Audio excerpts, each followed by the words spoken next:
I'd like to share one of my favorite poems with you this morning. Ironically enough, it's called The Summer Day by the great poet. And if we had saints in Unitarian Universalism, Mary Oliver would be one of them. But this is her poem. She says this: Who made the world? Who made the swan and the black bear? Who made the grasshopper? This grasshopper, I mean, the one who has flung herself out of the grass, the one who is eating sugar from my hand, who is moving her jaws back and forth instead of up and down, who is gazing around with her enormous and complicated eyes. Now she lifts her pale forearms and thoroughly washes her face. Now she snaps her wings open and floats away. I don't know exactly what a prayer is. I do know how to pay attention, how to fall down into the grass, how to kneel down in the grass, how to be idle and blessed, how to stroll through the fields, which is what I have been doing all day. Tell me, what else should I have done? Doesn't everything die at last and too soon? Tell me, what is it you plan to do with your one wild and precious life? That question takes my breath away. It takes my breath away because it is so big and so beautiful and so difficult to answer. So I'm going to start this morning with telling you another story that doesn't make me very proud of myself, but taught me a great lesson. As a fellow minister friend of mine used to say, long, long ago and far, far away, I found myself driving like a lunatic because I was late to my yoga class. Luckily, I didn't crash myself and my impatience and my car into either an immovable object or somebody else on the road, but I'm pretty sure that if I had one of those, non-existent so far, but enormous vaporizing machines on the roof of my car, I probably would have deployed it. I would have blasted entire lanes of traffic that were keeping me from getting to my class on time. What's even luckier is that in that moment, I had a crashing sense of self-awareness. I realized not only that the situation was completely ironic, but that I felt for a brief moment like I wanted to obliterate every obstacle to the things I want in this class. The things I want, no matter how small they are in this life, that all of a sudden can drive me to that sense of self-centeredness and arrogance and anger. I might have been told by the teacher at Thich Nhat Hanh that, well, there you go. Here's your chance to refill your cup with something different. But I hadn't heard that story at the time, and I still stayed for a moment thinking to myself, how does the world not know what I need, and why don't I get it when I want it? I was late for the class, although they didn't at the time lock the doors until 10 minutes in, so I was able to get inside. But since that moment, that awareness of how terrifying my own self-centeredness could be, I'm not going to tell you that I've always been the most, Zen-like driver on the world, but I've been a lot better. That moment of self-awareness helped me realize this is something I can work on. Actually, note to self, I could make sure I have enough time to get someplace. What a concept.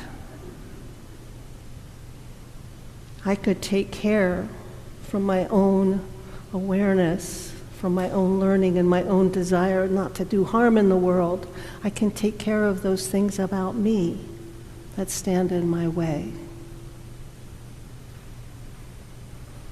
I paid attention in that moment. And I realize now, this was over 20 years ago, I wonder now, even as I read Mary Oliver's question again, what is it that you plan to do with your one wild and precious life? I find myself less able, for lots of reasons.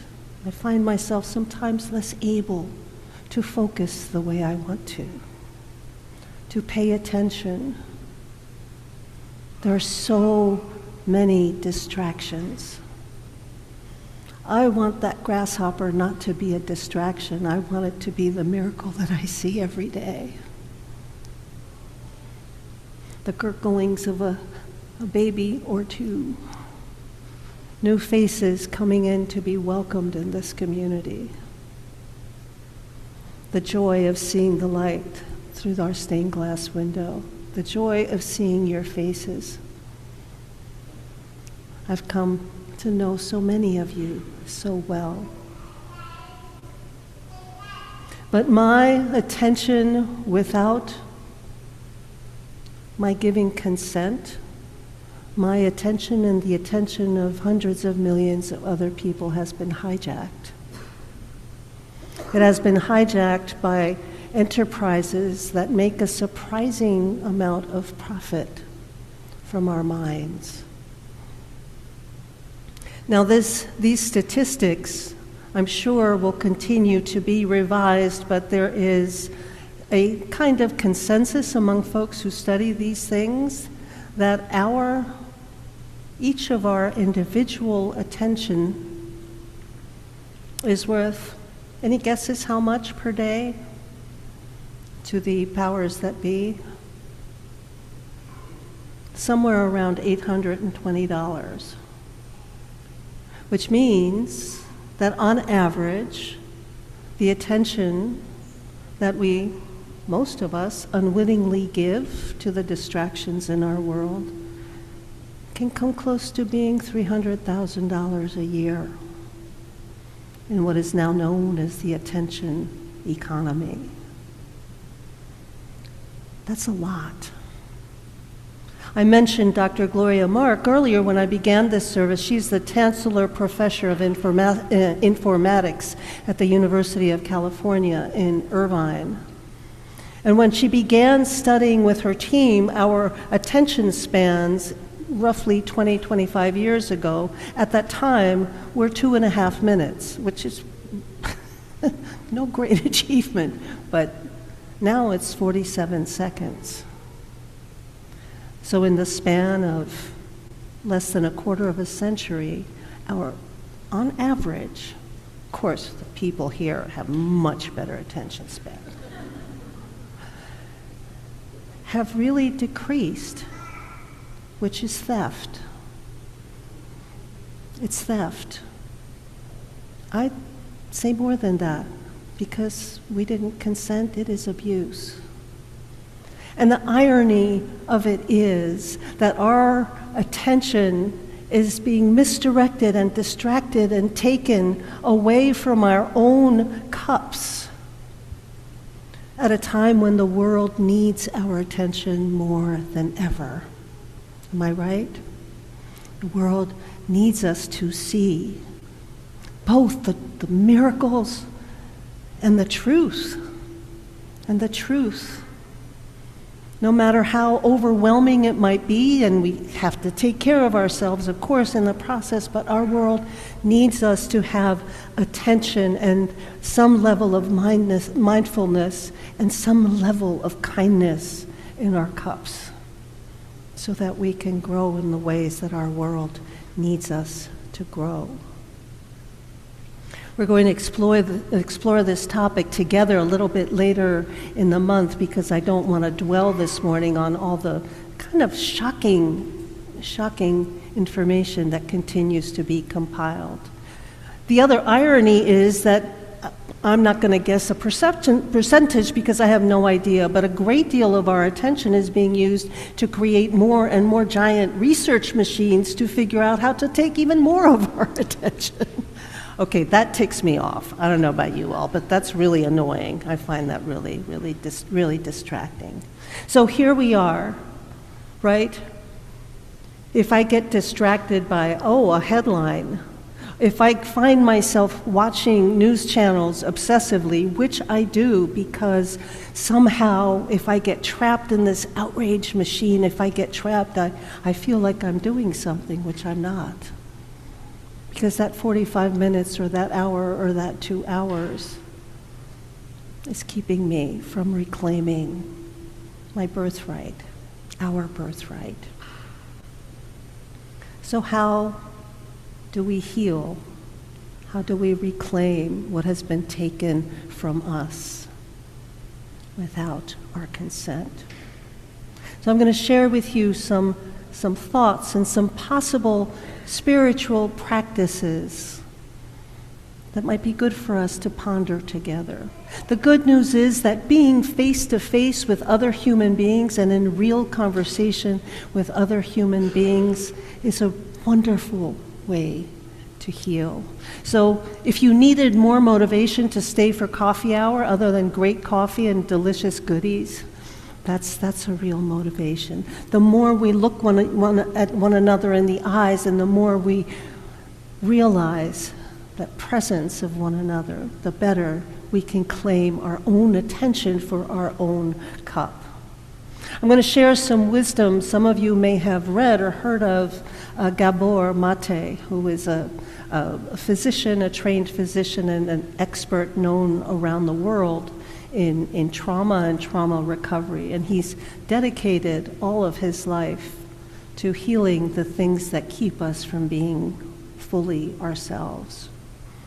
So he describes his life. He describes he was a Hungarian Jew as a small child during the Second World, either in the lead up to the Second World War or during the Second World War. His grandparents were first deported and then executed in Auschwitz, the prison camp of the Nazis.